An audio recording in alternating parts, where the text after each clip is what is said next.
This is WTF Nation Radio. Stated on WTF Nation Radio is to be considered the opinion of the person that stated it, and not an official representation of WTF Nation Radio or U.S. Army WTF Moments. Price does not include tax, title, or license. Some assembly required. Each item sold separately. Batteries not included. Objects in mirror are closer than they appear. If conditions persist, contact a physician. Individual results may vary. Keep out of the reach of children. Avoid prolonged exposure to direct sunlight. Keep in a cool, dark place. And please enjoy the show. Shots.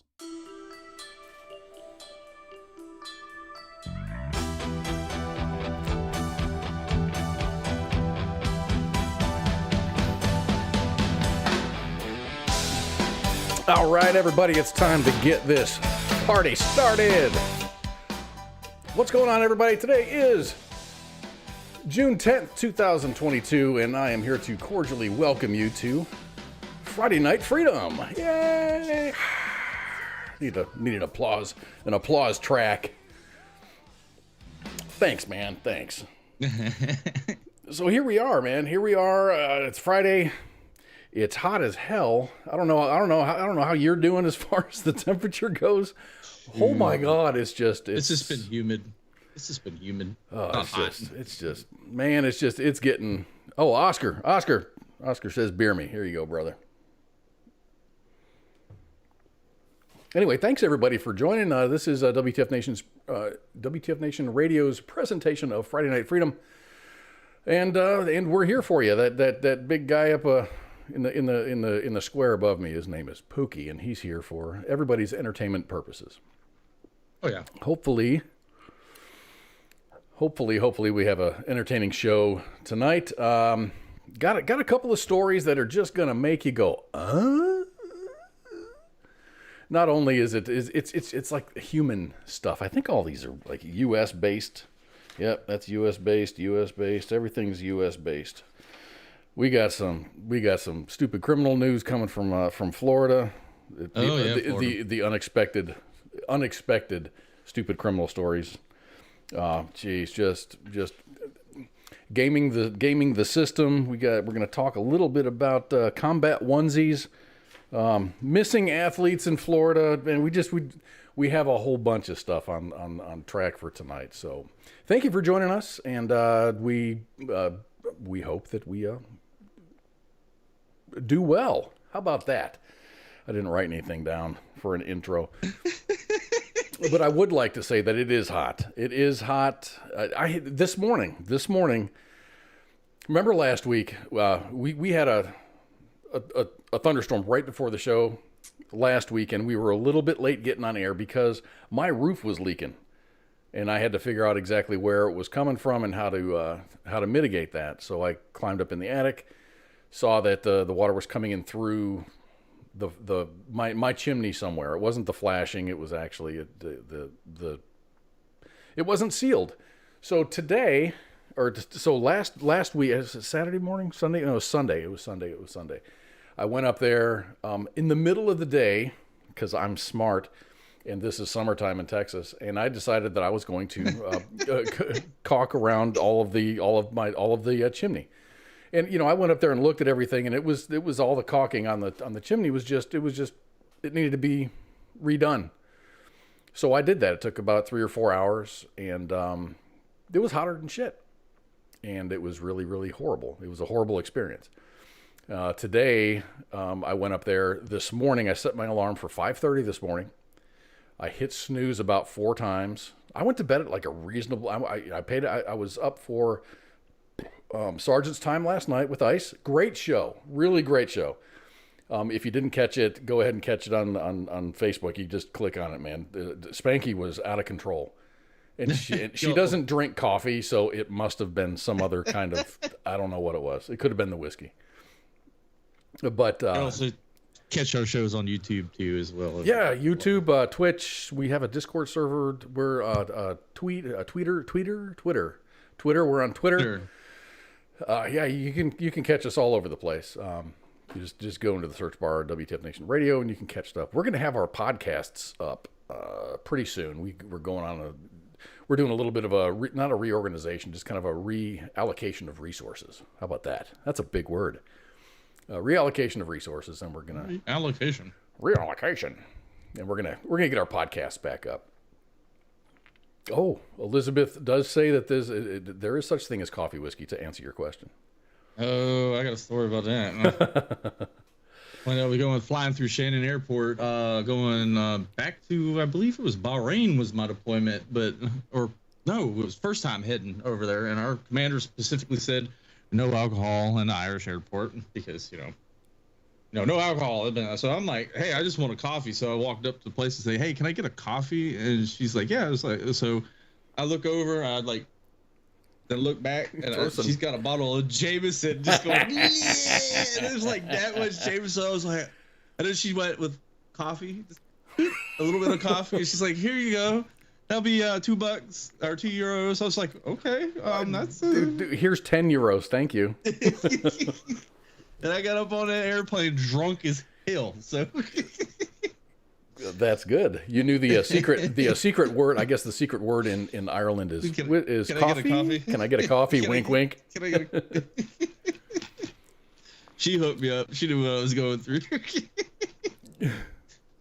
So anyway, this morning I set my alarm. I snoozed a couple of times, ate breakfast, had some coffee, and I got up on the roof right about the time the sun decided to wake up, and I got at least one. I got my trim painted. So either tomorrow, probably Sunday morning, I will get the rest of it painted, and it'll be done and finished. And then I have to just wait for the next time that it decides to rain in Texas to see if it worked. I guess I could spray it down. The thing is, I could spray it down with a hose, but then I'd have to get down, go all the way to the back side of my house, climb up on the roof, soak everything, and then climb back down to see if there's anything dripping inside my house. So I'll just wait for it to rain. I think that's the way to do it. But yeah, man, it's just hot as hell. And my name is Koz. I am your friendly neighborhood weather girl now. But this is hot. This is hot, right? I'm right there in Texas where it says 107, 99 above 90. I'm located where it says 99 above the temperature where it says 105, which is Houston. I think that's either Houston or Corpus Christi. No, that's Houston. That's Houston. Man, Corpus is a little way south than that. Yeah, that's 100. I lived in Houston for a good minute, and that's normal this time of year. No one goes out during the day, and then when you step out at night, the hawk-sized mosquitoes try to carry away your children, and you die from humidity. I remember having when my daughter lived with me, she had a little Yorkie, and it sucked in the summertime because we'd have to wait for the sun to go down, the pavement temperature to drop, and then take him for a walk. It came time to where it was like, the sun doesn't go down until 8:30. It gets dark. So we would take him out and walk him, but then he would walk on the grass, and we would be on the sidewalk or the pavement of the street or something. Man. Oh gosh. Oh, and so it means that I don't know if your temperatures are going to drop, Elizabeth. I don't know. I think it's going to get hotter. I think that's coming up this way. I think it's coming from the south to the north. It's supposed to be our high here in Dallas-Fort Worth area is supposed to be like 104 tomorrow. It's going to suck, dude. My air conditioner's been running since like 12 or 1 o'clock. Hadn't stopped at all. We've been in the 90s with 80% humidity. That's normal this time of year in the beach. That's doable. That's doable. Do you guys have legit like air conditioners, or do you do swamp coolers there? No, we do. A swamp cooler wouldn't work with the humidity around here. So yeah, you gotta like legit AC. But yeah, I don't understand the locals. I know a local around this area because you walk in her house, it feels like you walked into a terrarium any time of the year. TX equals air fryer. That's true. Texas is the only place in the world. Well, I'll take that back, but it's one of the places in the world that I've lived where, like, during the night you have to run your heater because it's freaking like freezing your nuts off, and then in the morning you have to run the AC because you're sweating. So It was like that. Weird weather. We were on a deployment. It was a training. It wasn't a training exercise. It was actual mission in Arizona, and it was like that. At night, it would freeze our balls off, and in the day would just be sweating. So I don't know. It was interesting. Like reminds me of the White Sands missile range. It's just Well, the thing is, there it's for the hot. evening to roll around. Well, and it was like in Iraq. It was 120 degrees, but there was like negative humidity. So you'd be outside. You wouldn't even be sweating. But as soon as you get into an environment where there was some air conditioning or whatever, you just turn the faucets on, man. You just. Anyway, hey, on with the show. So we got Women's Veterans Day coming up on June 12th. So I'm gonna let you know a little bit about that. Women's Veterans Day, also referred to as Women's Veterans Recognition Day and Women's Veterans Appreciation Day, is the anniversary of the day the Women's Armed Services Integration Act was signed into law by President Harry S. Truman on June 12th, 1948. Prior to then, only women nurses could serve in the regular and reserve forces during peacetime. Women have served in America's wars and conflicts throughout America's history and performed many jobs, playing vital roles in the revolution, serving as soldiers, raising morale, and spying on the enemy. More than 400 women fought in the Union and Confederate armies during the Civil War. During World War I, about 35,000 women officially served as nurses and support staff, such as the Hello Girls, formerly known in the Signal Corps as the Signal Corps Female Telephone Operators Unit. In World War II, 140,000 women served in the Women's Army Corps, or the WAC, performing critical jobs such as military intelligence, cryptography, and parachute rigging. In August 1943, the Women's Auxiliary Ferrying Squadron and Women's Flight Training Detachment merged into a single unit for all women pilots and formed the Women's Air Force Women's Air Force Service Pilots, or the WASPs, who flew more than 60,000 miles in 2 years. During this time, the 6888 Battalion formed as the first only all-black female Women Army Corps unit to be deployed overseas during World War II. Their motto was, "No male, low morale." They were a male handlers. So that's pretty. Yeah, I know, isn't that cool? No male. Today there are still many women. Let me start that over. Today there are still many women veteran history lessons to be taught. The first Women Veterans Day was celebrated on June 12, 2018, and is currently a state-recognized commemoration in only 14 states. Women Veterans Day is not a separate day for women's veterans. It is a tribute to a groundbreaking day when women were acknowledged as essential to the war effort and could serve in the regular armed forces. So, congratulations. Ladies, thank you very much for being there beside us. Yay. What I understood, I might be wrong on this, but a lot of like the test flights for some of the aircrafts that were being tested during World War II were done by women, weren't they? They were done by women, and then the aircraft were ferried by women, and that's where the ferried means taking them from the point of manufacture to the point of delivery. The Women's Auxiliary Ferrying Squadron did that. So that's pretty cool. I mean, wow.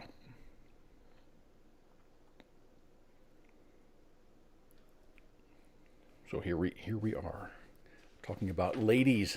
It's great, man, because now women can serve almost any, or is it any job classification in the military? Any job classification now in the military. As long as there's no limits. That's pretty cool. I know my first unit when I joined the military was an all-male combat unit. Mm-hmm. We had a female transportation. I don't know if she was like a NCO or part of the supply, and we would like, no one knew how to talk around her because everyone was freaked out. Like, what do I say? So everyone like avoided her like the plague because they were afraid of getting caught up. And I mean, that's I mean, I guess that's the way it was back then, but now it's just like, you hear about women becoming rangers and stuff. I'm like, wow, that's badass. Like that's cool as heck. I mean, you never know what you got. I mean, you really never know what you got until you give someone a chance. And not just men can be rangers or SEALs or infantry. You can't call them infantrymen anymore? Is that a bad thing? Infantry soldier? I guess I don't. I'm not good with the whole. Was it the modern colloquials or whatever the proper term is? Trying to use big words here, but it's like, what do I call you? Infantryman. But I think anybody who's in that position just says, I don't care, just whatever, just let me eat chow and sleep at night, and I'll be good. So we talk about women in the service. And there's a story out there of a woman. I don't even know if she's a service member, or a former service. I think she's a former service member, but she came up with combat onesies. This is an interesting story, and this is mostly geared towards women. But her thing was, she hated it. She found something that needed a solution. She found a problem and provided a solution for it. Her problem was she didn't like it when her shirt got untucked. Fair enough. So she created this thing called combat onesies. It's not called I'm calling them combat onesies. They're not called combat onesies. But a California-based apparel company is marketing onesies that can reportedly be worn as an alternative to the T-shirt paired with the Army combat uniform. The onesies in coyote brown, while not expressly approved by the Army to go with the OCPs, eliminate the need to tuck in your T-shirt. This is freaking genius. Is it? Well, I've got issues with it. I've got questions. That's my thing. You've got questions. So she says, my shirts are constantly coming untucked in the back for no good reason. It seems like a good idea to me, wrote user Allison Matera. The onesies are made by Air Force veteran turned entrepreneur Haley Marie. Her name is huge. Haley Marie McLean Hill. Through her apparel company called Torch. And I got the link down there. I think, helping all veterans. Hit that up, or if you don't get it, and if you want the link, just send me a message at Koz-WTF Nation Radio, or send us a message at WTF Nation Radio, and I'll send you a link. She calls the clothing gorgeous, comfortable, modern, customized, everyday wear bodysuits for women who wear the uniform every day.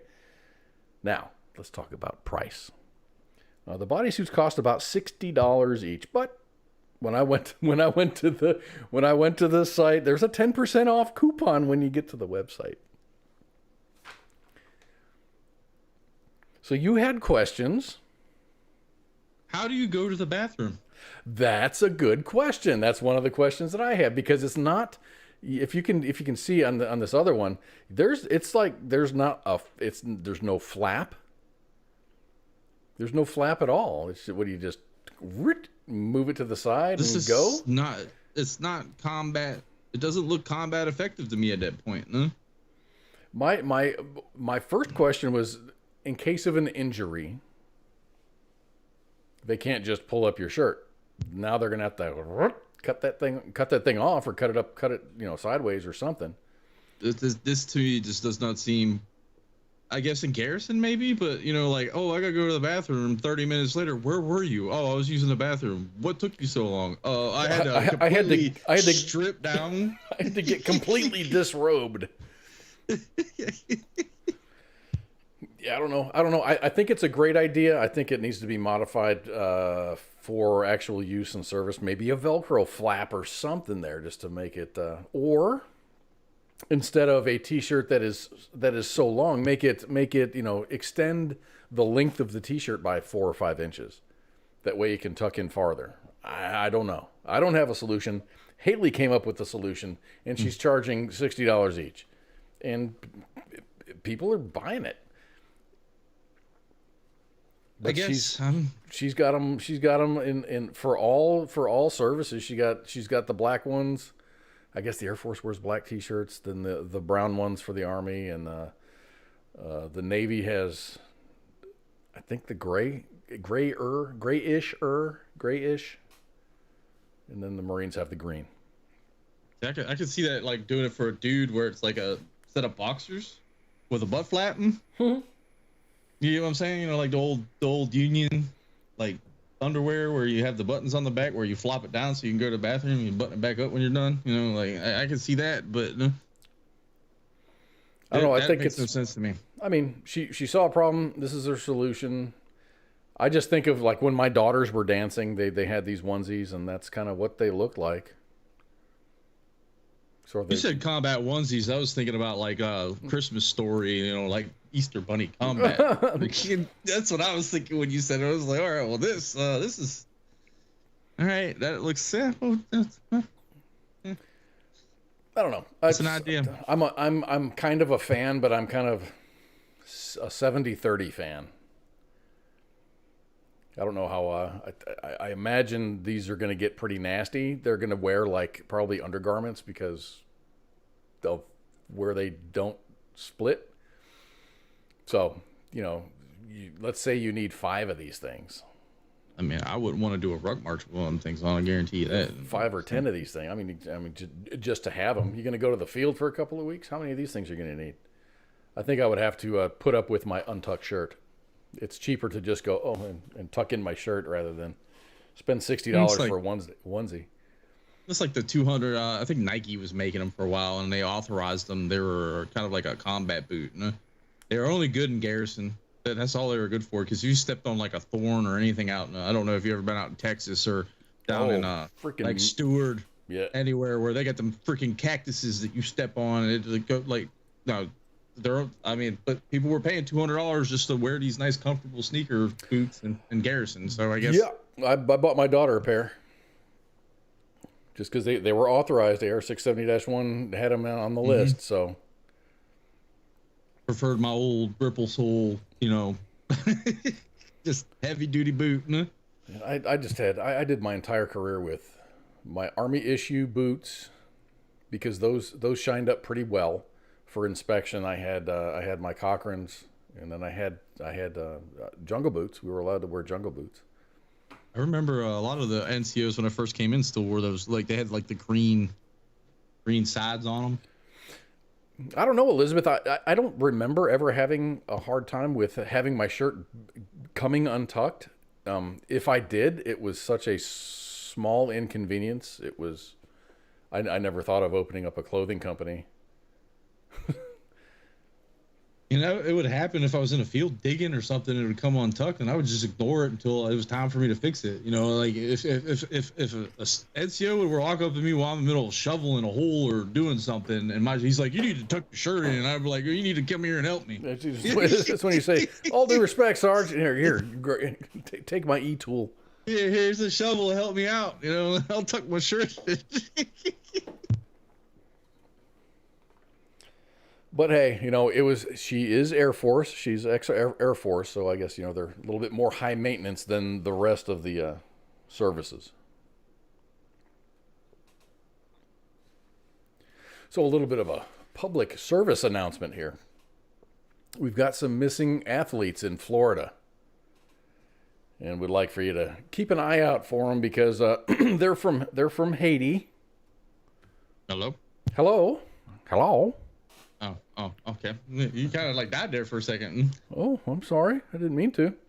Anyway, I was just saying we have a little bit of a public service announcement because there are some missing athletes in Florida that we need to keep an eye out for. I don't know. I checked earlier. They haven't been found yet. Something tells me they just kind of self-immigrated to the United States. But 6 athletes participating in the 2022 Special Olympics USA Games as part of the Haitian soccer team in Central Florida are missing. Antoine Mithon, Nicholas Fontillis, Peter Burles. These are weird names. Anderson Petit-Friere, Stevenson Jacquet, and Oriol Jean were last seen on Monday at their hotel. The sheriff's office says that the athletes turned in their room keys and they left behind all of their personal bags and belongings. The sheriff's office says that they are in communication with Walt Disney World's Special Olympics, law enforcement, and other federal partners. According to event organizers, each of these athletes has intellectual disabilities. So I know we have an awesome audience in Florida. If y'all see something, contact local law enforcement or the Osceola County Sheriff's Office. It's also worth considering that these athletes are they might be perfectly capable human beings and just wanted the fuck out of Haiti. Let's see here. I'm looking at pictures of them, and it's not safe to assume from pictures, but I'm guessing the latter was right there. Yeah, I did too. I mean, I don't like to. You can't just look at somebody and say you're fine or you're not fine. But if since the organizers say that they have intellectual disabilities, then they do. But something in my head tells me that they're perfectly fine, and they're just like, hey, let's fake it, get on the soccer team, and then when we get to the States, just bolt. I was just getting a phone call, and I missed it.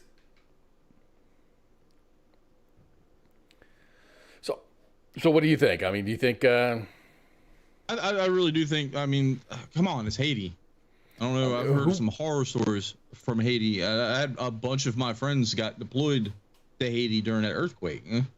That real bad earthquake. They sent, I think, the 82nd down there to help out with, relief actions down Isn't there. that the one where the Clinton Foundation laundered a bunch of money down there? Allegedly. Allegedly.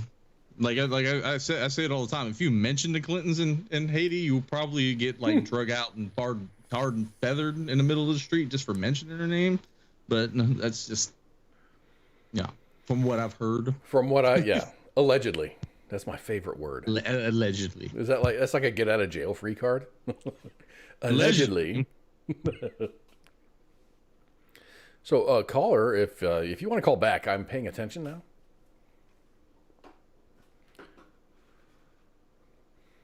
But it also said if I answer that call, all the other calls are going to get dropped. So I don't know.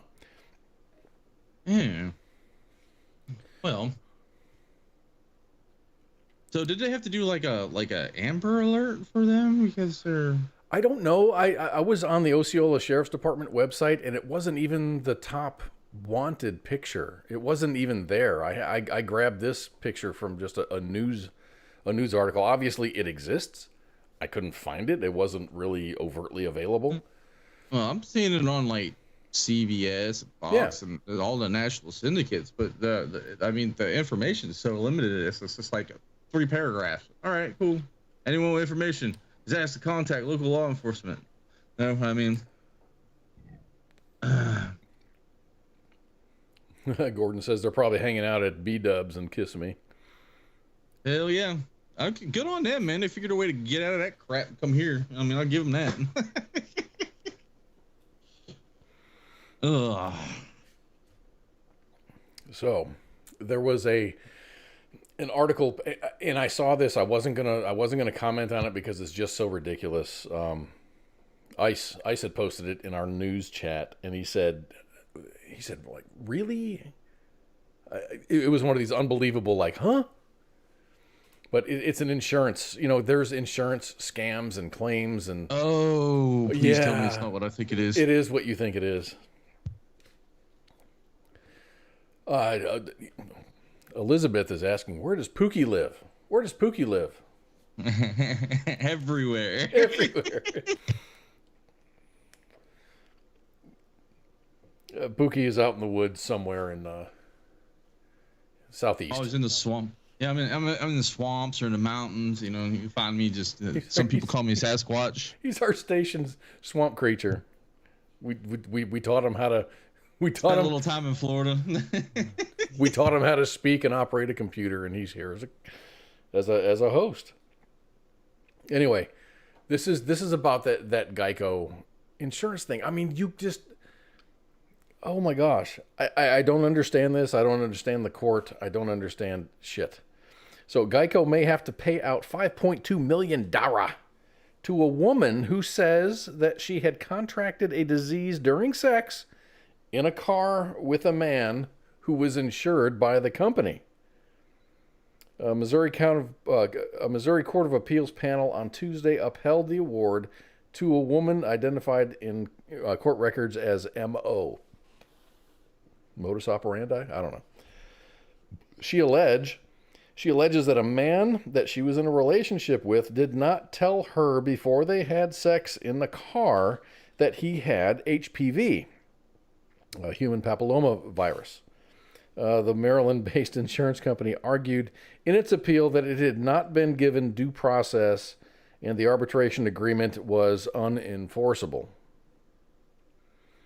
Geico has filed a separate federal lawsuit contending the man's insurance policy doesn't cover the claim. I buy insurance, and never in my... Okay, they have sex in this guy's car. She catches this disease, HPV. So she's suing him. She's suing the company. I mean, really, personal injury, I think, for cars is maybe maxed out at $20,000 or $30,000, $40,000. I don't. Depends on his. Maybe he had a nice insurance policy. I'm just wondering, if she can do this, then how many other people can sue because I accidentally conceived the child in the said car and I don't want financial compensation. Oh my gosh.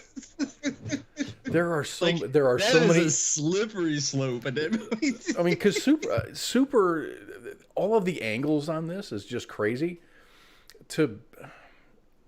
Oh my gosh. I mean, they say, look at that.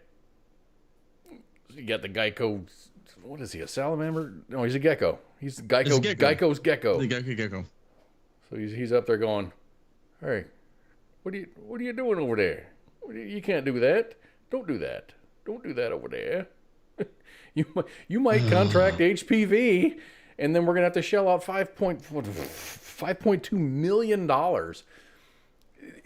If you ran into a school bus with your car and killed all 44 kids on that bus, you'd only be liable. The insurance company's not going to pay out that much money. I don't get it. Please, somebody, how does this make sense? And a court decided that, yeah, this can move forward, or yes, she's entitled to $5.2 million. How do you arrive at $5.2 million? I don't trust our legal system, our court system, our judiciary system anymore. I really don't. Things like this make me just like, who's getting a cut of it? The lawyers. The lawyer, and I guess the lawyer might be friends, golf buddies of the judge, maybe. I'm just saying. It's just none of this makes sense to me, dude. I was looking at this story and then looking for images for this story. I didn't find any, so I just grabbed these. You know what's really weird is if you Google sex in a car, there's a whole bunch of inappropriate images that pop up. Oh dear Lord. So I picked out this little Geico's gecko, and made it a transparent, and then this other picture. But man, I don't understand how any court can go out there and go, yeah, you are entitled to $5.2 million for contracting HPV, which is serious, in a car, going after the insurance company. I don't get it. I'll bet you. Such as personal responsibility anymore is what that boils down to at this point. I'll bet you Geico was caught with their pants down. You know what I'm saying? They probably got the paperwork going. You're being sued. You're being sued for $5.2 million. There's been a claim against your insurance company. I think the gecko is going to have to take a pay cut in order to pay for this. That is, from what I've heard, I lived next to where their headquarters set for a while, and I know a lot of people to work for them, and that's probably like one of the craziest I'll just say it, one of the craziest corporations to work for. From the stories, I won't go into detail. From Geico, working for Geico. Yeah. Is it weirder? Is it weirder than Home Depot? No, it's weird in a weird sense, and I really don't want to get into details because next thing you know, I got a freaking letter in the mail. They're gonna sue us too.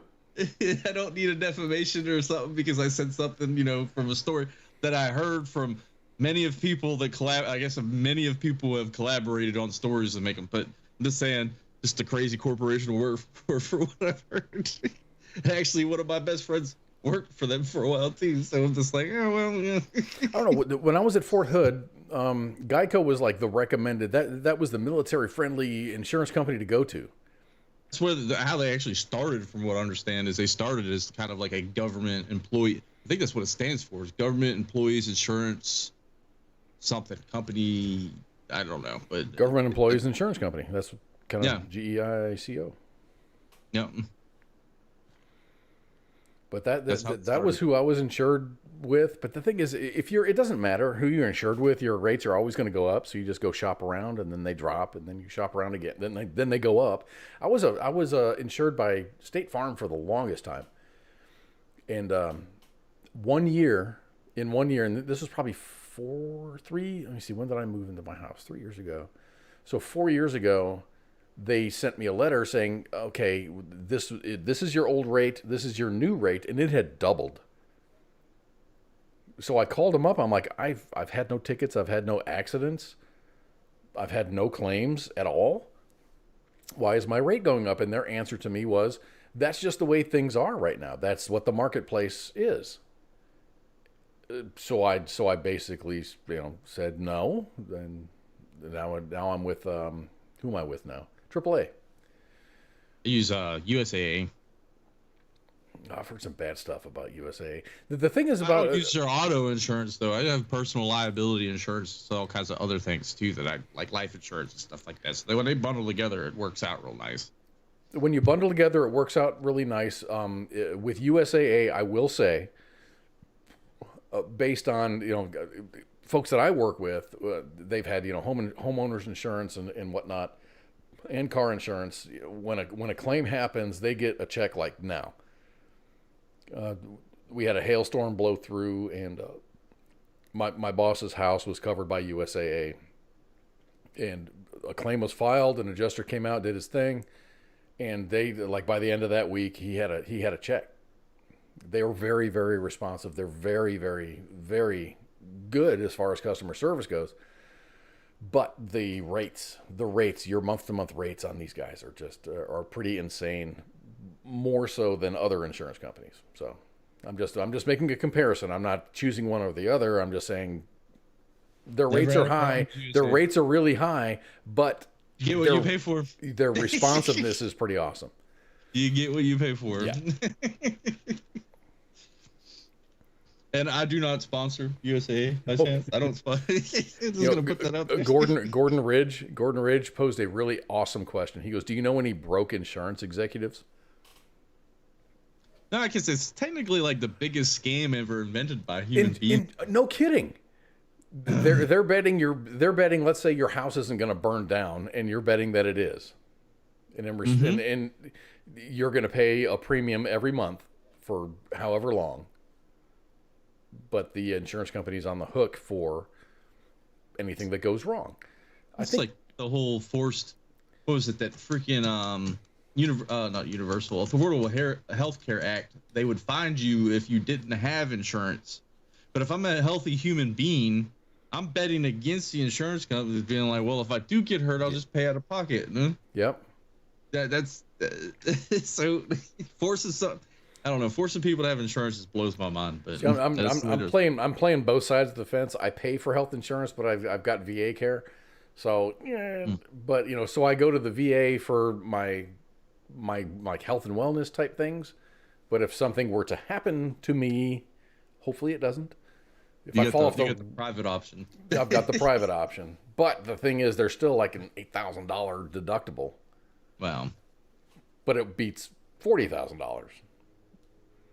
But then by October, you got to use it up by October because everything kind of like everything re-ups in October, so you go back to zero. My out of pocket is for insurance is just horrible. Like I said, the only insurance I pay for is like personal liability insurance, just in case I do something crazy and someone gets jacked up and I don't have to pay out of pocket for it, and my life insurance, just in case I do die and someone's getting some money out of it. Do you use VA for health? I use VA 100% for health at that point. That's good. Jim Handy, USAA is higher, but the little things we pay month to month, and we pay 2 months at once.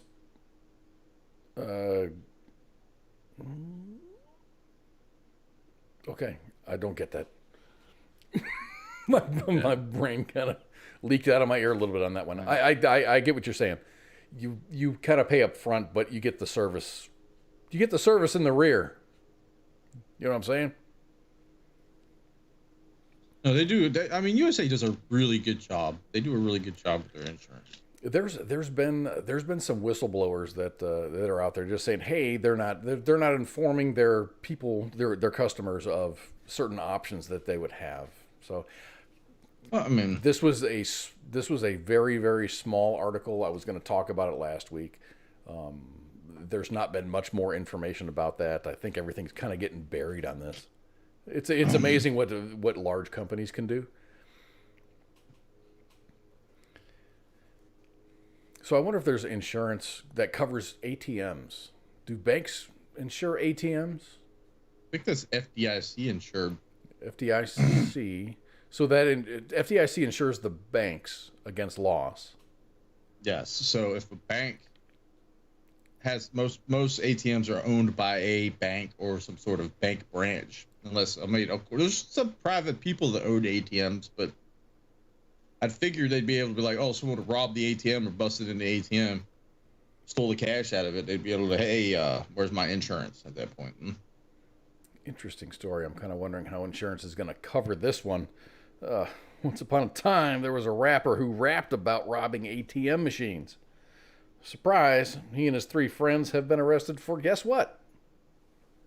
Robbing ATMs. How do you rob an ATM?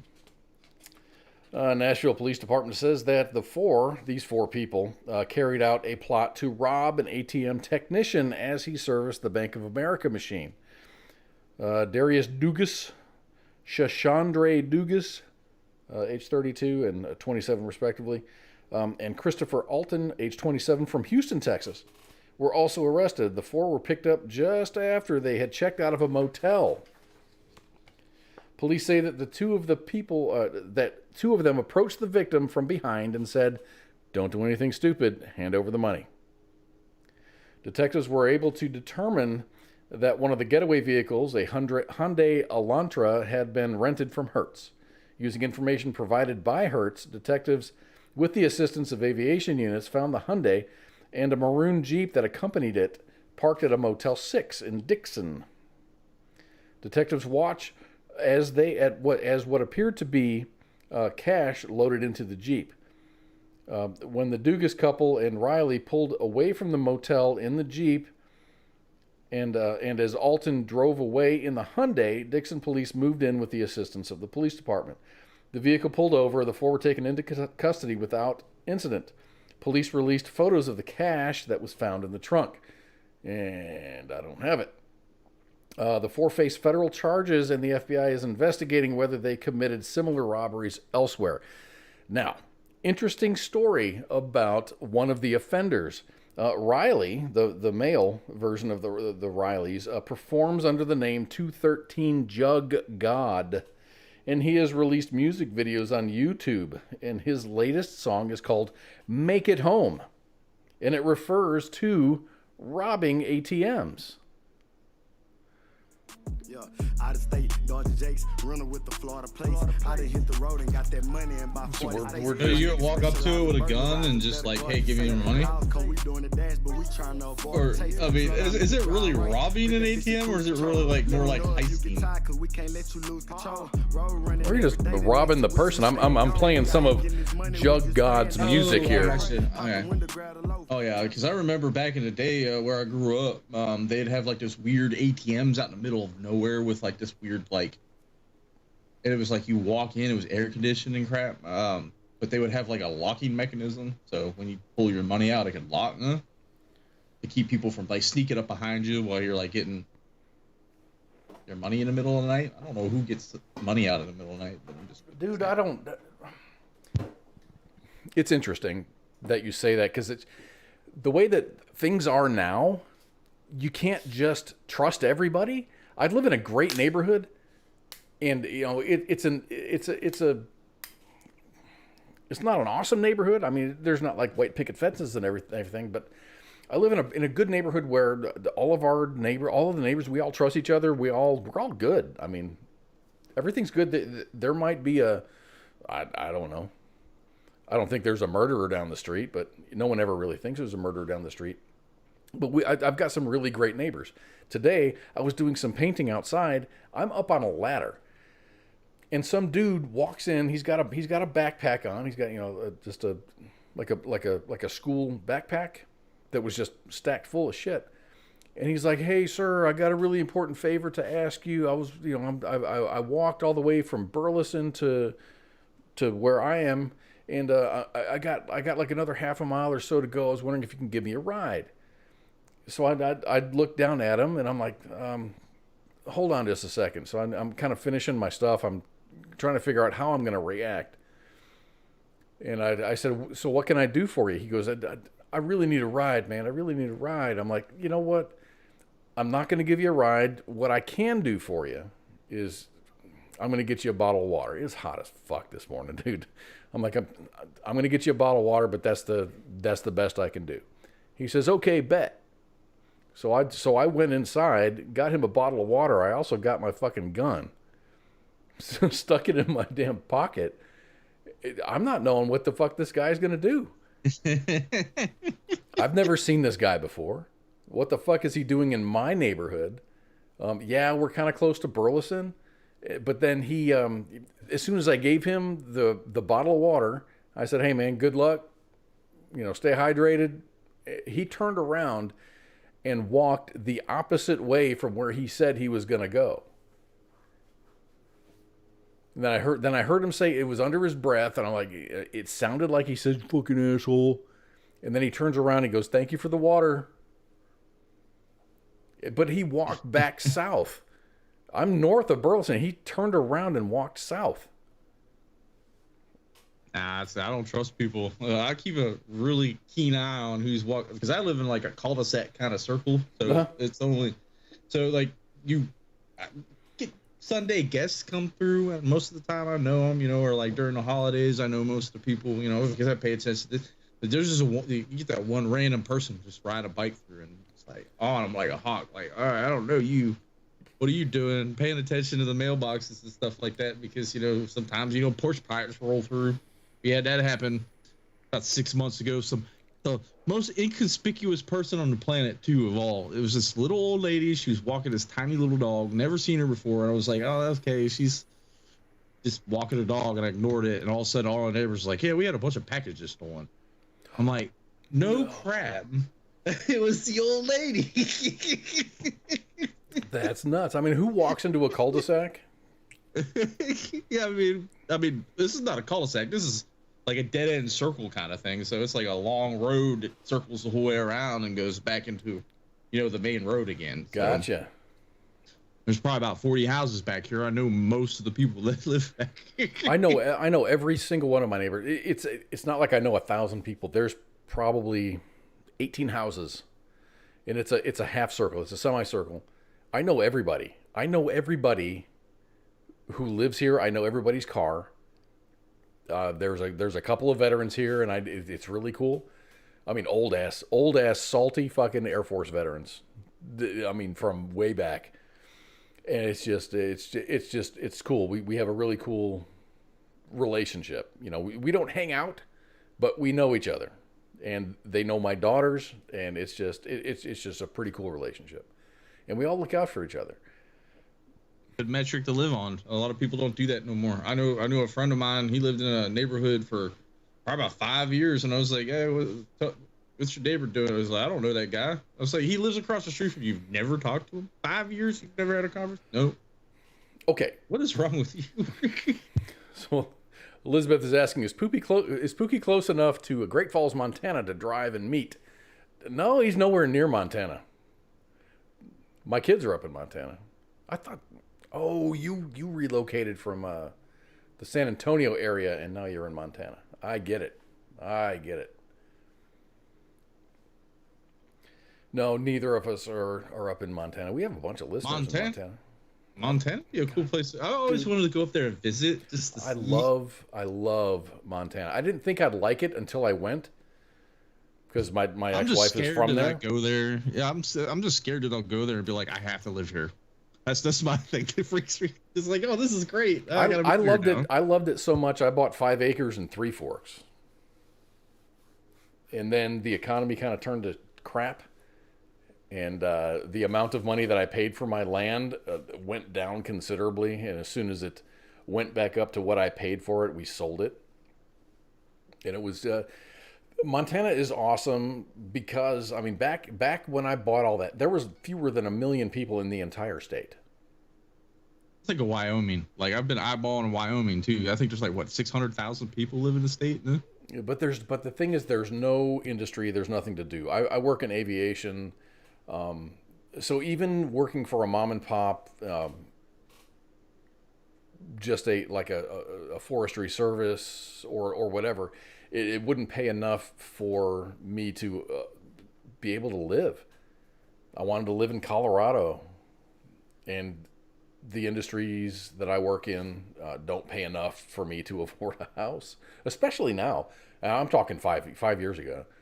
10 years ago, it's just not there. If you're in healthcare, you can make bank in Montana and afford to live in a house and have the nice things and stuff. But man, that's why I'm just nervous with both of my kids are both living on their own. One daughter has 4 roommates just to afford rent. The other one lives out in like, we don't get cell service type Montana. You know, works in the Bozeman area, and it's just she has to travel like 35 miles or so to get to work. So that she lives way out in the country, but then has to travel. She has to travel where the work is. Yeah, it's hard, man. It's really hard. It's a beautiful state, man. It really is a beautiful state. All I would need is about like 25 acres of land, and I'd be fine. Just grow my own food and just live the rest of my life away from everyone. But I love Texas. I fell in love with Texas when I was stationed at Fort Hood. I saw a lot of Texas while I was stationed there. Austin is awesome. San Antonio is probably my favorite city, but I'm up in the Dallas area, so that's where the work is. That's what pays my bills, so that's where I live. Texas will always hold a special place in my heart, and I think it's one of the most beautiful part of the country that I've ever, like San Antonio, that whole area to me is the most beautiful. That Austin, that whole area between San Antonio and Austin, probably some of the most beautiful country we ever lay eyes on. So that's just my opinion on that. But some people hate Texas. I don't know why, but For people that hate Texas, they always post pictures of, look at this, and it's just like it's like the panhandle of Texas, flat with nothing, dust storms and wind turbines. Drink the water out of a well because it's so... That's not what Texas is. Massive. We have it can be 30 degrees in the panhandle and 90 degrees down in Houston. We have, or vice versa. Two different times. Sometimes we have two different time zones. We have 2 different time zones and many different climates here. So it's beautiful. There's greenness, there's brownness, there's flatness, there's hills, and it's awesome. And so far, I guess the politics is favorable to people who love freedom, but that's kind of I'm That's not gonna change. That's gonna change. you know, it's only a matter of time before Texas turns blue, only because of Dallas, Austin, and probably Houston. Which sucks. El Paso too. So Sin says all my exes live in Texas. That's my exes live in Texas. So what do you say? I don't want to get into another story. We have Stupid Criminals Florida edition coming up. We're going to take a break really quick. And when we come back, that's what we're going to talk about. And we have, let me see, Stupid Criminals Florida edition. We got some Top Gun news I'm going to talk about. No spoilers. I'm not going to talk. I'm going to talk about. I ain't seen it. I'm going to talk about the franchise of Top Gun, not necessarily the story of Top Gun. Affordable housing vouchers and some autonomous ships that have gone across the ocean like by themselves. Some of the first transits that have happened. So hang tight. We're going to be back in just a little bit, and we'll be back in just a second. Shots. WTF Nation Radio. WTF Nation Radio.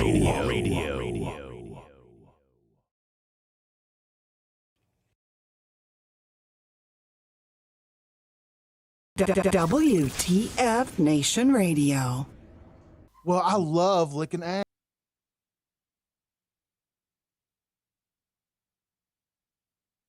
This is WTF Nation Radio.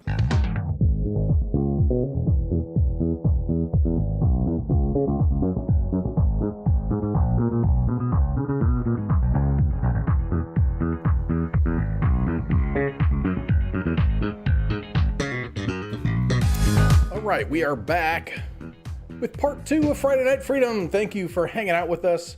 My name is Koz. Up there is Pooky. So I had some questions during the break. Who is that? The first song was from Peyton Howie. Heard that song was called F-150.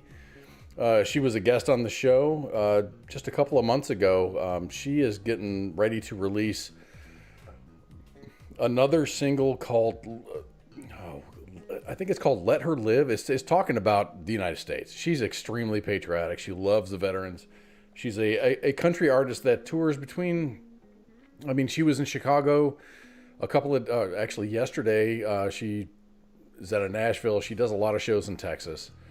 So go ahead and check her out. Peyton Howie, Paytonhowie. She's really good. I'm not a really big fan of country music, but I'm a fan of hers just because she does great stuff. The second song was Next to Me by Assuming We Survive. Adrian Estrella was singing. I forget the artist, the female artist that was singing with him, but Assuming We Survive is a friend of the show. We've hung out with them in Colorado before during a show called the Freedom On Fest up in the Boulder area. That was awesome. But Adrian is a former Blackhawk mechanic. So he's a veteran, loves the military, does everything he can for the military, tries to fight the 22 a day. He does stuff. He does a lot of solo stuff now, just collaborating with other artists and doing things like that. So go ahead and check out Assuming We Survive or Adrian Estrella on YouTube, and you'll find some music that you're just gonna love. It's really awesome. So anyway, we're back here for the second half of the show. What are we going to talk about? We can talk about your dog. Pooky got a dog. I wish I had some before and after pictures, man, because this thing was a matted mess when you. Yeah, my aunt did a really good job. When she what's her first? She's a multi-pom. She's a mix of a Maltese and a Pomeranian. So she's football.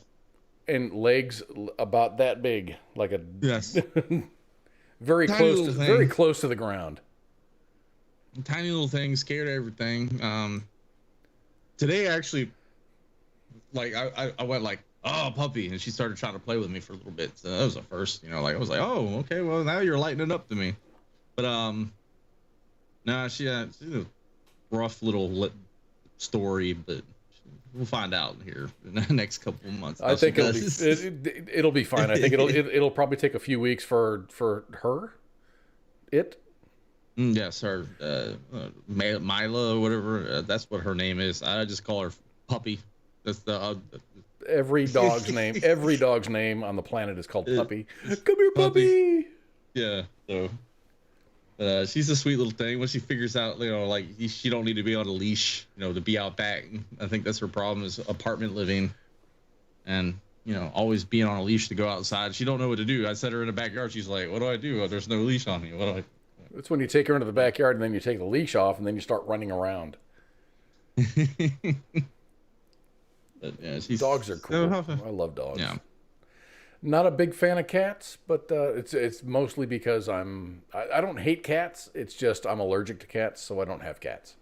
I have a cat, not an indoor cat, but it's a random stray that came up and just started hanging out with me up here, and she comes by every night around the same time, just hangs out. And she's probably sitting out front waiting for me to come out. This normal time I'm sitting outside smoking cigarettes. She's like, "Where's he at?" It's like you need little cat-sized cigarettes for the cat. Yeah, she brings me toads and moles, and she brought me a dead squirrel one day. You know. Oh wow, that's quite an accomplishment to tackle a squirrel. Pretty big cat. Oh, Larry. So what we're gonna talk? We were gonna talk about stupid criminals, the Florida edition. This is a nuts story. This is a crazy ass story. And it's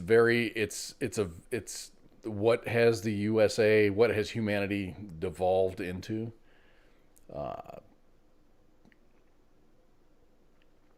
Two Florida children were arrested Wednesday after authorities said that they burglarized a business, stealing 22 guns and ammunition. Around 3 a.m., Cape Coral police responded to a call about a commercial burglary at a store called Guns for Less. Police arrested two brothers, an 11-year-old and a 14-year-old, who were near the store.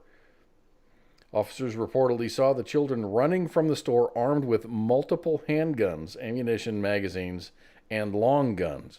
I mean, how many guns can a 14-year-old and an 11-year-old carry? So I'm thinking future Marines right here. A couple of guns a couple of handguns in the pocket. A couple of long guns in their arms, and then maybe some boxes of ammo. I'm thinking maybe the ammo didn't match the guns that they stole. That's just me. They're just playing Fortnite in real life. That's what they're doing. Oh, geez. So when the boys realized that officers were on the scene, they ran into two different directions, dropping some of what they were carrying. The boys broke into the store after cutting the power. They cut the power, and then they forced their way in through the back, smashing display cases and stealing 22 guns and rifles, along with magazines and ammunition. That would suck. You got all these guns, and you got all this ammunition and all these magazines, but the magazines don't fit the guns, and the ammunition doesn't fit the magazines, or... I don't know. I'm starting to think that there is a hidden... like third party behind all that, because I don't think any 11-year-old would be like, "Hey, we got to cut the power to the alarm, and we got to grab this." And I was thinking the same thing. Were they coached? Could they have been coached? Like, make sure you grab these ones that look like this, and make sure you grab ammo that looks like that. Or it says that on the side of it. I was at Academy today just because it was on the way, and I was like, "Hey, I wonder what ammo prices are up to now." And for my 9mm, you're looking at 40 cents a round. That's cheaper than 5.56 right now. I didn't look at 5.56. 5.56 Federal, I think. Federal is like the cheapest. I think it's pushing about 90 cents a round. 90 cents for 5.56. Wow. So you take a standard capacity. I like to say standard capacity magazine because, these people say high capacity, but it's a standard capacity magazine of 30 round is 30 round is standard. That's standard. Considering you can put a 1 or 200 round drum on an M15. That's high capacity. But the standard is 20 and 30. So, but you put a 30 round and you just dump the whole mag, you're spending about $30 to do it. Now for those of you who do like reloading at home, yes, Luke, ammo is expensive as fuck right now. Yes, it is. I'm wondering how much the price of like primers and stuff. If you do reloading, you can always buy. I heard there's a primer shortage, but I mean I don't load ammo, but I got a couple friends that do, and I've heard rumors of a primer shortage. So if there's anyone out there that can confirm that, like anyone that loads or anything like that, but because I was really interested in loading my own shotgun shells because I like to shoot skeet. I like target practice. Yeah. Clays and stuff like that. I even heard there's a clay shortage. I was like, what? Here, I mean, there was an aisle. You're a very large aisle. I'm thinking maybe there was probably 10 feet between side to side. The entire middle was full of pigeons. Okay, then, yeah. Because that was what used to be my favorite thing to do. I wasn't stationed at Gordon, but I would go down to Gordon, and when I would do work there on some of the buildings for communications, I'd hit they had an awesome skeet range.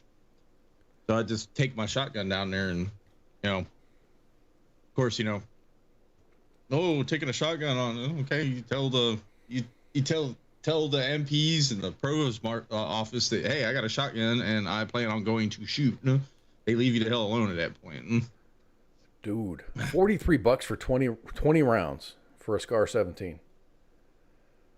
That's 7.62 by 51. 168 grain. 54. 168 grain. That's pretty hot, though. I'm gonna see this one. Who did that? Oh, we're gonna Google this shit. We're masters at Googling. Well, I mean, last time I was at a Bass Pro because I like to shop ammo. And I saw Lupea, 33-8 Lupea rounds, and I was like, "Oh, I ain't seen I thought like, who the hell still shoots Lupea?" I thought that was only like the Secret Service or like big sheep goat hunters in Colorado and shit like that. And I was like, yeah, $150 for a box of 20 rounds. I was like, holy shit, that's nuts. You better want to kill what you're shooting at. You ain't gonna plink with that. You. There's no target practice at that point. Unless you reload and you can find primers.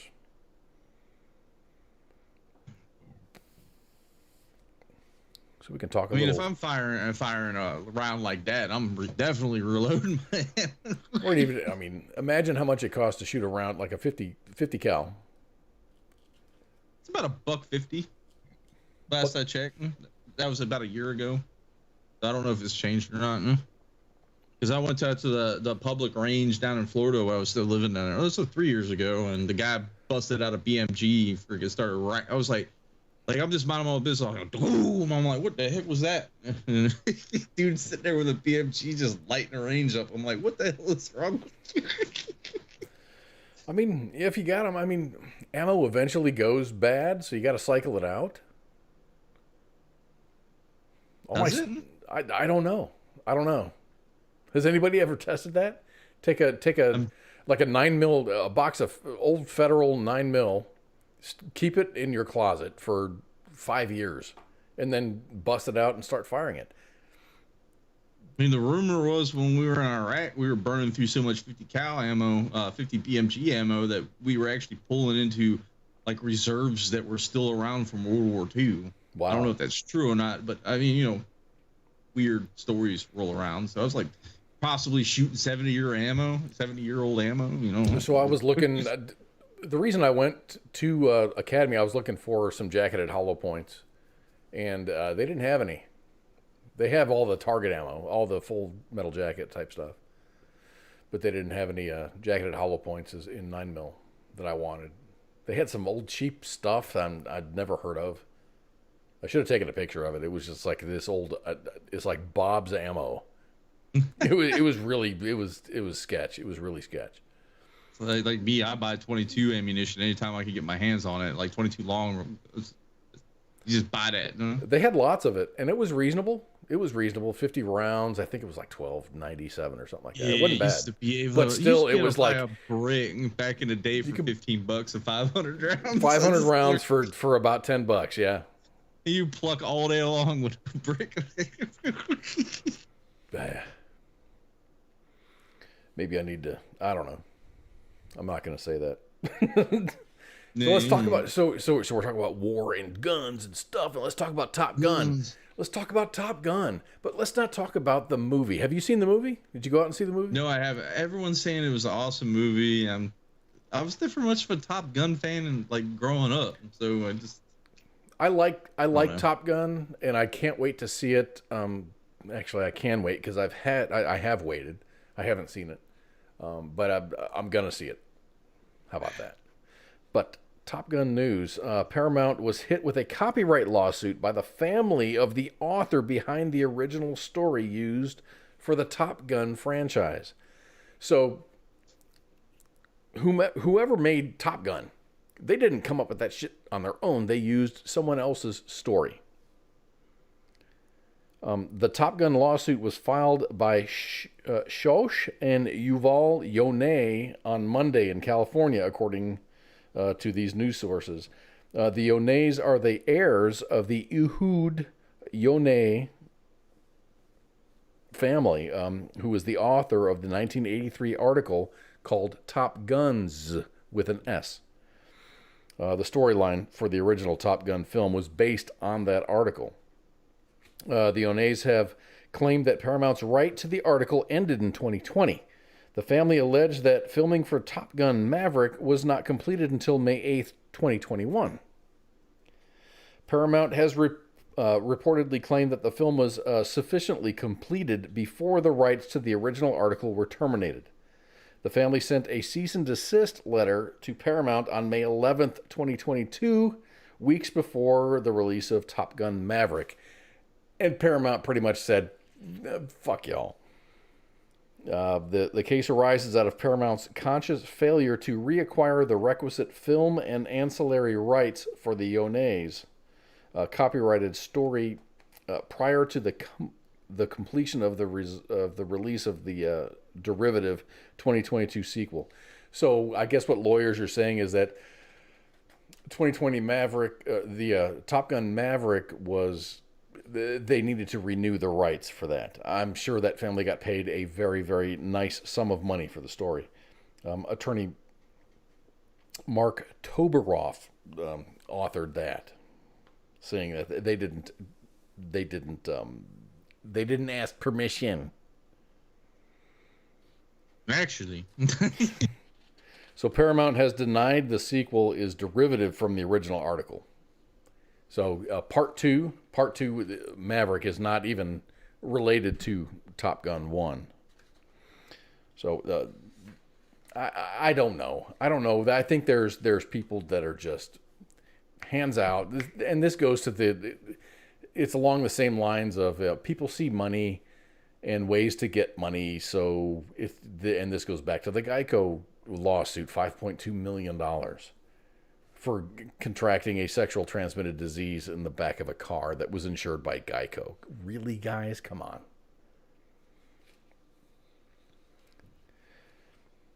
So some Top Gun stats here. Maverick premiered on May 27th. The cost to produce that movie was $170 million. That's a lot of damn money.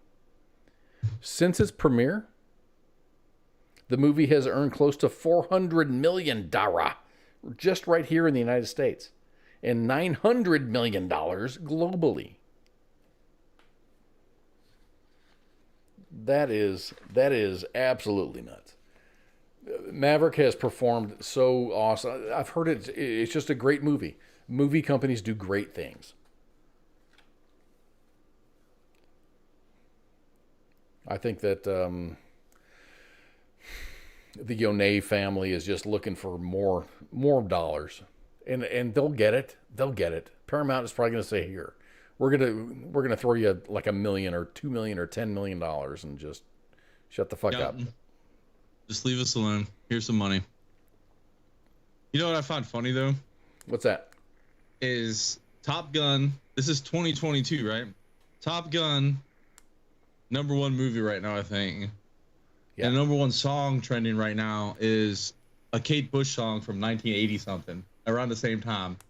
So what's happening, right? We're gonna relive the '80s. Is this the cycle? We're going through a cycle right now. I'm telling you, this is a Kate Bush song from Stranger Things. I think it's like topping. I don't know if it's topping the billboards, but everyone's listening to it. Have you watched Stranger Things? Yes, I see. Yeah, that's like, yeah. I watched the first half of the season 4, and Yeah, I liked it. I liked it. I thought it was really dark. I thought that 11 cried way too much because like every scene that she's in, she was bawling her eyes out. She was just crying. She's just crying because she's re-institutionalized. So I thought it was good. It's a good story. I understand it. I started watching it when my daughter was here, and then I just kind of got hooked. So yeah, I've been paying attention to it. I got hooked on it. It's just like my buddy started watching it. I was like, I heard about the Stranger Things. He started watching. I started watching. It's like, oh, there's Dungeons and Dragons in this. I like this. You know, that's what got me hooked on it. Was the Dungeons and Dragons references and stuff like that. But in this last season, these kids need to make a choice. Do we go to this final showdown between D&D opponents, or do we help our friend at a basketball game? And it just evolves from that. And it's really a great. It's a good story. It's a good story. I'm gonna watch. Part two comes out in like July. Part 2, the last bits of Stranger Things 4, from what I read, are going to be 2 movie-length episodes, and that's it. Huh? They're going to put like pretty much 2 movies to it. I mean, the whole season 4 was pretty much a movie. Every episode was a movie length, but they're talking about like 2.5 hour kind of. They were an hour long. I think all those episodes were an hour long. Hour 15 minutes long. Yeah. I mean, you know, I've got friends that were like, I can't sit and watch Lord of the Rings. They're 4-hour episodes. Man, if freaking Netflix would have made Lord of the Rings into like a freaking season, you'd sit down and binge watch the whole thing and we wouldn't be done with it yet. We'd still be going. Make it into 45-minute or an hour-long episodes. We'd like still be going. Yes. I think Amazon's actually doing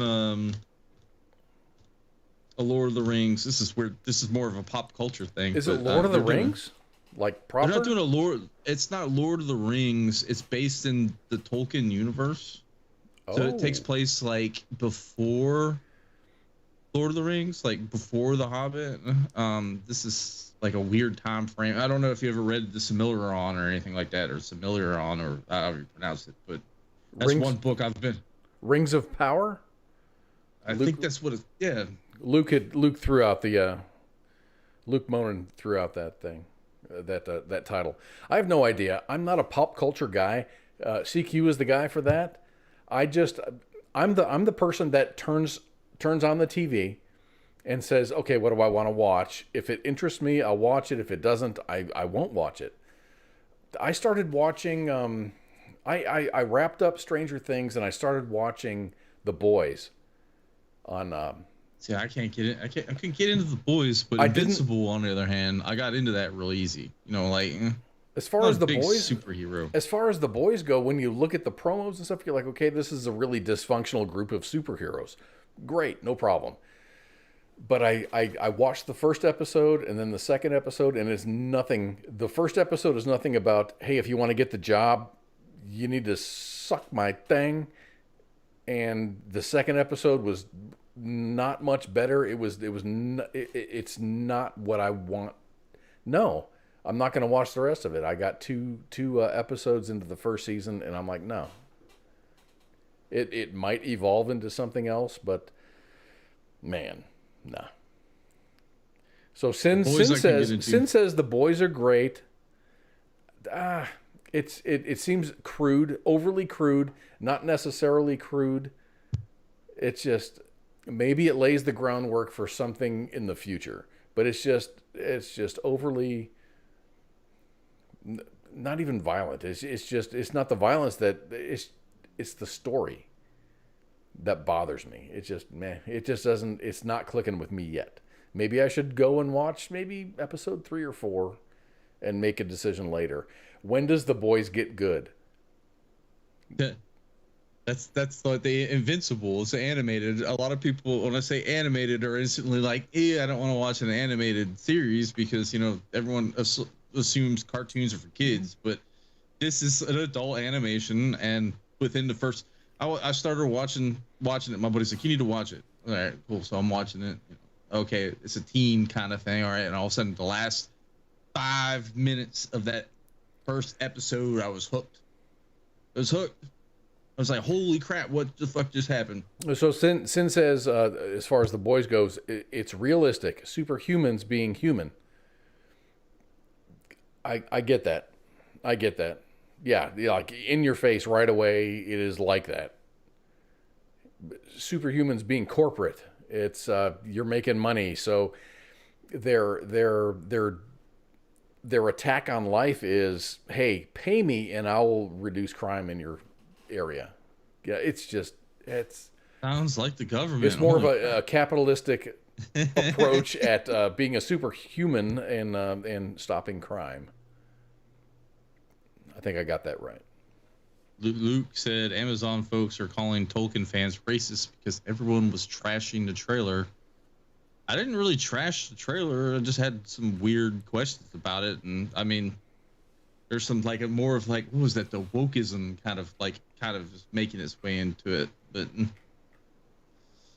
people were like, "Oh, elves don't have beards." I was like, "Well, obviously you never read the Silmarillion because there's a couple elves that have beards, and they live to be real. They were like really old elves at that point, like super old elves at that point. And they have these like really long Chinese beards. Yeah, so, for an elf to get a beard, they got to be like old as heck. That's just the way it works. But people are like losing minds. Elves don't have beards. I said, obviously you've never read the book, so shut the hell up.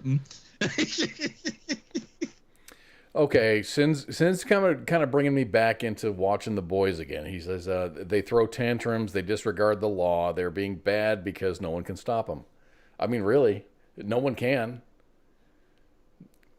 That leader dude, I don't know what his name is. He's got laser eyes. Immediately, I fell in love with Starlight, which is just this normal girl who has special powers, and she had thrown in like a job application. She did an interview on how to be one of the 7, and she ended up getting the job, and then she was sexually harassed / assaulted in the first damn episode, which is where I really got a bad taste in my mouth. If you want this job, you're gonna do the thing. And so maybe everyone's going to come around. And there's this normal guy called Huey. His name's Huey. Just this normal dude that works in like a audio video, like a tech shop or whatever. But something tells me that dude's got superpowers that he just hasn't developed yet. Because there's always little scene cutaways of him. Like seeing himself in the third person, like fucking somebody up, and then he snaps back to reality, and he's just like sitting there, not doing that thing. All right, Sin, this is on you, bro. I'm gonna make that choice to continue the series, and we'll see where it goes. So let's talk about. So we're going to go from superheroes and Stranger Things and whatever to, I don't know, what can we talk about? Affordable housing. So there's lots of people that in order to be eligible for affordable housing, you have to fill out an application. And this is as a civilian. I'm not talking about military people, but as a civilian, you have to have an income that is below a certain amount. And, kids, and your kid to income ratio has to be at a certain level. There was a woman who had applied for affordable housing like 30 years ago. She finally got a letter from the Chicago Housing Authority saying, "Hey, congratulations, you've met the requirements, and you're in now." this is a nuts story, and I'm going to expand on it because I had to look at who she was. This is crazy. So, a woman who had applied for affordable housing assistance received a letter telling her that she had made it to the top of the waiting list nearly 30 years later. Chicago resident Jeanette Taylor said she first applied for affordable housing voucher in 1993. She got a call back in 2004 saying that her son, who had just recently graduated high school, was not eligible to be on the lease. So on May 20th, 2022, a letter was mailed to Jeanette Taylor informing her that she had made it to the top of the list and that she needed to respond by June 3rd to secure her spot. I imagine that she will have to give up her spot because Ms. Taylor used to be a youth development coordinator and activist. I'm not sure what the salary for an activist is, but the annual salary for a youth development coordinator in Chicago is just under $40,000. In 2019, she was elected alderman, or alderwoman. I don't know what they call it. It's basically a city council position in Chicago for the 20th Ward in South Chicago. And now she has a net worth, miraculously, of between $1 and $5 million. A net worth of $1 and $5 million in a ward with an average net worth of well under $10,000 per person. Now, I'm not accusing of Miss Taylor of being, taking kickbacks as an alderwoman of Chicago. I'm simply making the observation that I'm making the observation of someone who is getting into politics from an honorable common career, and then cha-ching, the money starts rolling in. So I did a little bit of research. An alderman in the city of Chicago gets a paycheck of about $110,000 to $120,000 a year. No shit. Some earn more because they've been there longer. I mean, seniority has its privileges. Then there are the crooked ones. This is Chicago, after all, right? For example, 3 sitting aldermen in Chicago are facing criminal charges in federal court. Patrick Daley Thompson from the 11th Ward was indicted in April on charges of filing false tax returns and lying about bank loans. Longtime alderman Edward Burke from the 14th Ward is separately awaiting trial on sweeping federal racketeering charges, and Alderman Kerry Austin from the 34th was indicted on federal bribery charges in July. Alderman Jim Gardner from the 45th is also subject of FBI inquiries about whether he had withheld services to political detractors. So I'm not talking shit about Jeanette. I mean, good for her. She went, an honorable career as a child development coordinator, yes. And then all of a sudden getting, $40,000 a year, and living in Chicago is not cheap. All of a sudden she gets elected to a political office, and all of a sudden she has a net worth of $1 to $5 million. How long has she been elected though? Since 2019. So how? 3 years. She's been in office 3 years. And you said they make an average $100,000. 110 to 120. Mm-hmm.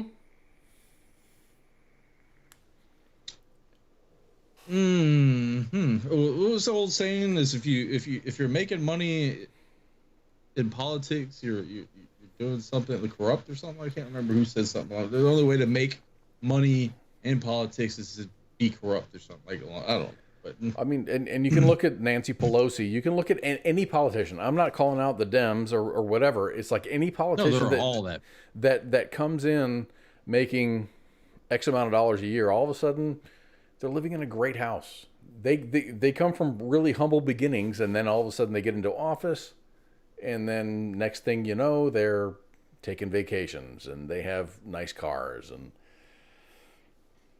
I have a lot. Really need these? I need these people. No, I have a lot of distrust for politicians, but this is how is she represented? She said third. What was she? She's the 20th ward of Chicago, you said? I gotta look this up. 40th. Jeanette Taylor, 40th. 40th? 40th wards. 40th ward. Is this a 40th? Because the picture you got down there says 20th ward. 20th. Could be 20th. All right. 20th ward. Jeanette Taylor. Jeanette Taylor. Office hours, map, apply for jobs. Just want a map. Can I get a map?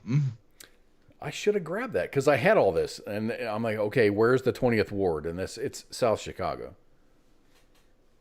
South Chicago is all the way to the bottom right, but the way the districts and wards are subdivided are really strange. They'll like grab a street, and it'll be like really thin. That's no. Chicago is epitome of gerrymandering. Oh, very much.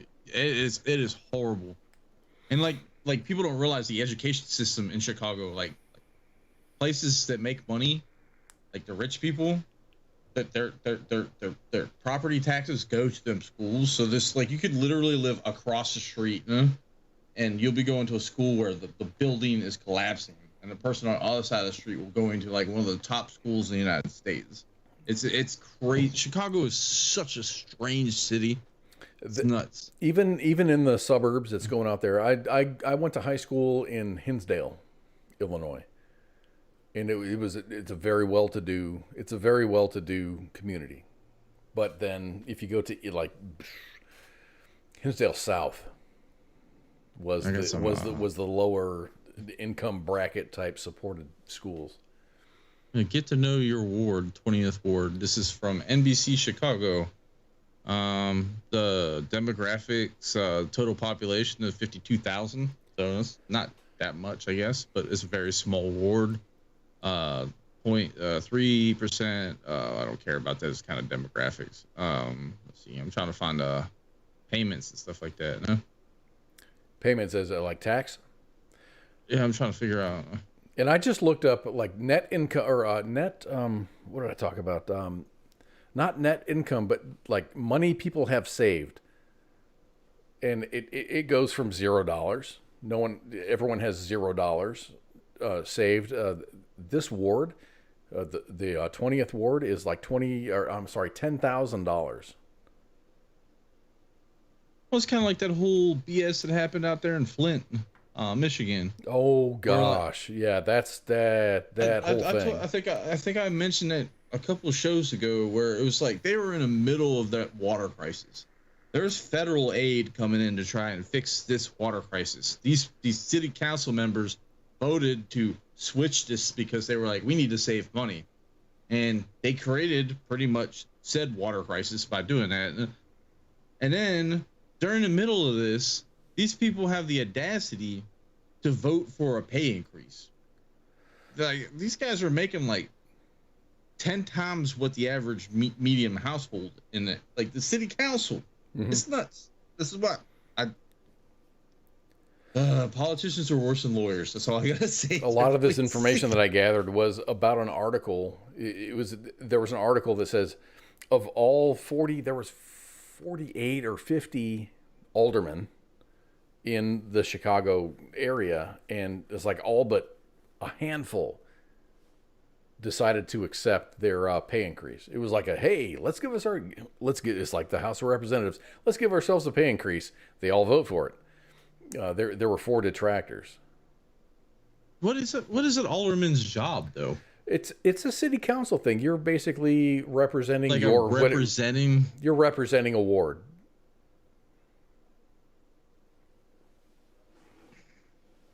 Yeah, I don't. That's kind of what democracy is.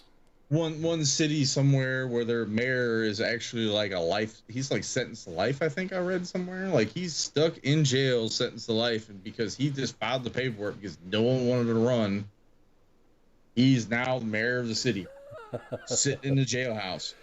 It's just, I mean, that's politics. This is freaking politics. Jeanette got her position because it was an unchallenged position. It's kind of like how AOC got into her position. The person who was there had been there for years. She decided to do the footwork, go out there and shake hands and kiss babies, got elected. So that other fella's out, she's in. That's how AOC got there. She actually went out there, did the work, got elected, and now she's in. And she's like the darling of the Democrat Party in New York. And Alderwoman Taylor, I have more followers on my TikTok than I think you have on your Facebook page. oh gosh, I'm not saying that she's crooked. She has a lot of really great response to her messages and stuff. So maybe she's doing the right thing. Yeah, I just think it's really she's doing job fairs and stuff. I'm like scrolling through her Facebook right now. She's doing job fairs and like community grills and stuff like that. So I mean that's like COVID vaccinations, but they're doing a big Juneteenth celebration from what I'm seeing here on the 18th. That's cool. So, yeah, I mean she's actually like she does stuff. And she actually she's got like this whole thing about like how home security for your like cameras for your house and stuff like that. I'm looking through her, like she's actually doing what an elected official should be doing. Exactly. But the $1.5 million, it just got question marks. Yeah, it's just weird that you go from a $40,000 a year job to having a net worth of $1 to $5 million. That's crazy. He's got this career advancement opportunities from being a driver to an EMR to an EMT to a paramedic to like the whole like this. I mean, this is more than like Bernie Sanders has done in the last 40 years. All he does is go, we need to tax the millionaires and billionaires. And then he becomes a millionaire, and then it's like, it changed from, we need to tax the millionaires and billionaires to we just need to tax the billionaires. Dickhead. People still follow him. He's been a broken record for the last 25 years, and if people don't realize that, and he will be until the day he can't. But people are like, "Oh, Bernie! Oh, we love Bernie." Yeah, I'm looking at Alderman Taylor's Facebook, and she's got some, I guess, legitimate. She seems like a really cool, like wants to do the right thing. Community gardens. That's a big thing I love that. I love that. All the time in major cities like that. It's like little communities should have their own little community gardens where everyone like gets together and ends food deserts. People don't know what food deserts are. There's just like there's legit places in major cities where you can't get fresh fruits and vegetables. So, I mean, I like that. And I mean, I'm just curious about that. Like I said, I'm going to hit back on it. $1.5 million. A lot of dollars. But yeah. Jay Williams says, I won't go to Juneteenth in the city because it's easy to get got. Jay, I'm down with you. I'm not gonna go to any celebrations like that. I love it. I love Juneteenth. It's awesome. That's the emancipation. Like finally, slaves were free. Texas. Yes. That was when the news got to Texas. I agree with it. I just don't agree. We didn't have email back then and social media. It took a while. You ever see that movie News of the World? I have not. Tom Hanks was in it. What he would do is I guess he was from Austin or Corpus Christi or something like that. But what he would do was he would ride around with newspapers and read news. Like, hey, I'm gonna read the news, and he'd put a can down or whatever it is, and they'd pay him for him because a lot of people, I guess, back then weren't literate, I guess, but he would read news of all the United States, things that a lot of people didn't hear of. It's a pretty good movie. You can check it out. And really good movie, actually. So we just got a call, but I was getting the thing of, if you answer this call, Pookie's going to get disconnected. So I didn't. I chose not to answer. Is that Jay? Jay? I have no idea. This is Jay phone. So the last story of the night. I love technology. I'm a technology kind of guy, and I really appreciate that. There's been two ships that have like gone from point A to point B, like completely autonomously. I'm not saying that there's not crew on board to take care of things and stuff, but I think that it's cool that this shit actually happened. The world's first autonomous commercial cargo ship has successfully completed a near 500-mile voyage in the congested waters of Tokyo Bay, traveling without human intervention for 99% of the trip. The 750 gross ton vessel was powered by Orca AI, whose software helped the ship avoid hundreds of collisions autonomously during its journey. Orca AI is a developer of safety software platforms designed specifically for maritime vessels. Founded in 2018 by two naval technology experts, the company combines sensors with existing safety systems on board to help improve the safety and navigation of ships in crowded waterways. During the 500-mile voyage, the autonomous cargo ship performed 107 collision avoidance maneuvers without the help of a human. The program director suggests that the Suzuka avoided between 400 and 500 other vessels in the water during its trip by itself. That's pretty awesome, but the same story, different ship. A self-steering ship has completed the world's first transoceanic voyage of a large vessel using autonomous navigation technology. Avicus, which is a subsidiary of the world's largest shipbuilding company, HD Hyundai, announced that the 180,000 square meter class ultra-large vessel Prism Courage completed the 20,000 kilometer or 12,500 mile journey on the 2nd of June. Setting off from the Gulf of Mexico, the Prism Courage sailed through the Panama Canal before crossing the Pacific Ocean to the Boryong terminal in South Korea. So that motherfucker went from Texas to South Korea. The voyage took 33 days to complete. With route optimization, increased fuel efficiency by 7% and reducing greenhouse gas emissions by around 5%. Greenhouse gas emissions. So I thought that was pretty cool. You got a completely autonomous cargo ship avoiding collisions or avoiding, actually navigating. That's pretty badass. That's badass. Yeah. And that's the future. It's going to be aircraft. It's going to be ships. It's going to be cars. It's coming. How are they going to stop piracy? Well, the thing is, you've got a software program on there. It doesn't matter. It doesn't matter. Software doesn't know piracy. So I'm just cruising along. What's that strait there right before the Red Sea? Suez Canal? No, you got the Suez Canal, and then you got the Red Sea, but then there's that like the strait that like. Oh, the Strait of Hormuz. Right, that didn't the most dangerous place to pilot a ship, or I think it's like the Strait of Hormuz.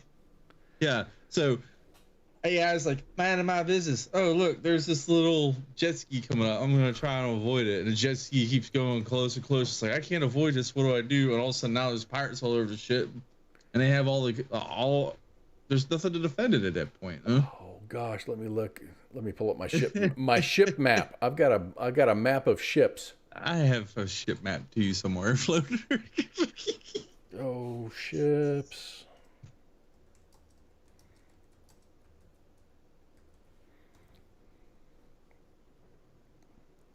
What? Why did it took me to Walmart.com? What the fuck?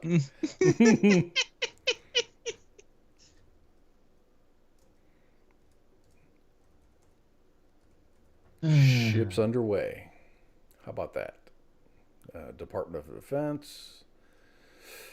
Dun, dun, dun, underway. Oh, gosh. Oh, someone vamp for me. Ships. It's right there, Djibouti. I don't know what it is, but there's this little. It's like a. What's the name of it? Aden. It's The Gulf of Aden. Gulf of Aden. That's it. Yes. Gulf of Aden. The most dangerous place in the world to be on a boat. Okay, maritime maps.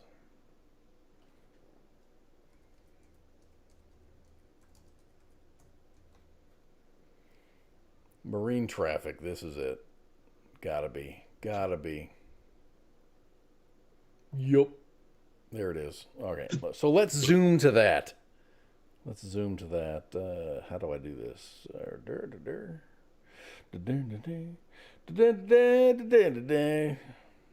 You like that on hold music?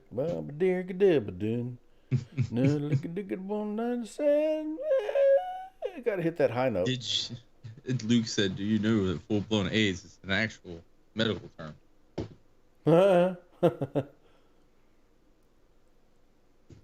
Where is my Jackbox screen? Oh, there it is. Okay, here we go. Mm-hmm. So here's the thing. So let's look at, okay, that's the UK. Where is, look at all these boats out there. So you mean to tell me this is the Middle East, that you're gonna take a boat there? UK. I mean, oh, I'm sorry. No, now I'm we're a little behind. we're in the Middle East now. The Gulf of Oman, and then you're gonna take an autonomous vessel into this area. That's nuts, man. That's crazy. Or any of these other areas, because you look at the Gulf of Oman, and that's pretty congested. It's really congested. I mean, if everything was technically automated, this is my opinion. Like, a lot of people freak out about like the Tesla, like autopilot or whatever they call it. But if everything was automated, that eliminates human error at that point. You know, like a guy who got a little bit sleepy and decided to. So if something goes south, who do you sue? If something goes south, who do you sue? You don't sue no one. You just go into the software and figure out what caused the issue at that point. Huh? So here, I mean, the Middle East is crowded, but this is North Africa. You know, of course, we got Spain. The Persian Gulf is the busiest Gulf in the world, next to like China. That's not busy. Look at the United States. Look at the Gulf of Mexico. Busy. It's just, I find it funny that everyone's like, the water level's rising. I'm like, how many of these big shipping containers do we keep throwing into the water every year? How does it not rise? Take a cup of water and put an ice cube in it. Yeah. I mean, that's not the same concept. So here's China. I know. It's pretty congested. It is, absolutely. So So you're going to send a multitude of autonomous ships into the water. So do these autonomous ships get into a fight? And not a fight, but it's just like a... I need to port first. You're coming from north to south. I mean, do I turn right? Do I turn left? Do I turn port or starboard? There has to be communication between all ships. If shit's going to go autonomous, look at all this. No one's going to... Dude, look at Iran. I always like when you pull that map up, I see North Korea. It's like all the ships avoid it like the plague. Oh, gosh. Where is it? Where? It's like they're like, we ain't doing it. These are like random ass, like a, where are we at? There's Japan. Here's North Korea. Oh my gosh. They avoid it like the plague. Yeah, they avoid every it like once in a while you might have an Amazon delivery and then they're out of there. There's nobody in North Korea. Yeah, fuck those guys. You'll see like one ship in like Pyongyang or whatever it is. Oh, like Pyongyang, yeah. Yeah. that's old little Kim's burger shipment for the month. They get, I mean, don't get me wrong, they get shipments and stuff. Shit goes into China and then it goes from, by rail into North Korea. I feel so bad for those folks, man. Oh, man. So what do you say we call it, man? Let everybody let everybody have their Friday. Everybody, thank you very much for hanging out with us. We got shows 4 nights a week. On Monday is the Monday edition. Tuesday is Pop Culture Warrior. We're going to have the 100th episode of Pop Culture Warrior coming up on Tuesday. It's going to be a great show because it's been on hiatus for 2 weeks. So you can check out Radar and Pop Culture Warrior on Tuesday. Thursday is Sergeant's Time, and then Friday we're right back here for Friday Night Freedom. So roll that dice. If it's a 10, 14. It's a 14. Damn it! I was gonna say if it's a 10, I'd take off my shirt. But all right, all right, everybody. Thank you all for hanging out. I really appreciate it. We really appreciate it. The WTF Nation appreciates it, and we're gonna be out of here. You guys take care of yourself. Make good decisions this weekend. And I can't find my closeout screen. This is awesome. Dun, dun, dun, dun, dun. All right, everybody, have a great weekend. We're out of here. This is WTF Nation Radio. My friend came to the door. She said, well, I was on the phone cooking me and my baby some breakfast. And she said, hey, something wrong. It's popping. I said, what? She said, yeah. I said, no. So the girl come downstairs. She come out her apartment with her baby with no shoes on. I said, oh, girl, it's cold outside. She said, something ain't right. I said, oh, man. She said, oh, man, the building is on fire. I said, no, what? I got my 3 kids and we bounced out. We ain't gonna be in no fire, not today. The voice of U.S. Army, WTF Moments. This is WTF Nation. This is WTF Nation Radio.